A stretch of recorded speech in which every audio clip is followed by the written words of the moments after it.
విశాఖలో నీతి Aayog growth hub ఏర్పాటు చేయబోతా ఉంది. భారతదేశంలో 20 నగరాల్లో అక్కడ పరిస్థితులన్నీ పరిశీలించి పెట్టుబడులు ప్రోత్సహించేందుకు నీతి ఆయోగ్ పరిశీలన చేస్తూ ఉంది. ఇప్పటికే ముంబై, సూరత్, వారణాసితో పాటు విశాఖ నగరాన్ని మొదటి 4 నగరాల్లో ఎంచుకుంది.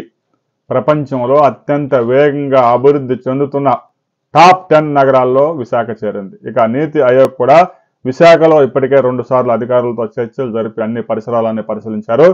విశాఖ నగరానికి ఎలాంటి పరిశ్రమలు తీసుకురావాలి, విశాఖ నగరంలో ఎలాంటి అభివృద్ధిని చేయాలనే దాని మీద చర్చలు జరుపుతున్నారు. రాబోయే రోజుల్లో ఏదైతే నీతి ఆయోగ్ సెలెక్ట్ చేసిందో ఈ 4 నగరాల్లో దాదాపు 40,000 కోట్ల రూపాయలతో మౌలిక సదుపాయాలు అభివృద్ధి చేయబోతున్నారు. ఈ నగరాల్లో వచ్చిన ఫలితాల ఆధారంగా మరో 16 నగరాలు కూడా రాబోయే 2 సంవత్సరాల్లో ఎంపిక చేసుకుని ఆ నగరాలను కూడా అభివృద్ధి చేయబోతున్నారు. ఏదైతే టైర్ 1 సిటీస్కి ఆల్టర్నేటివ్గా టైర్ 2 సిటీస్ కూడా డెవలప్ చేయడం లక్ష్యంగా పెట్టుకుంది కేంద్ర ప్రభుత్వం.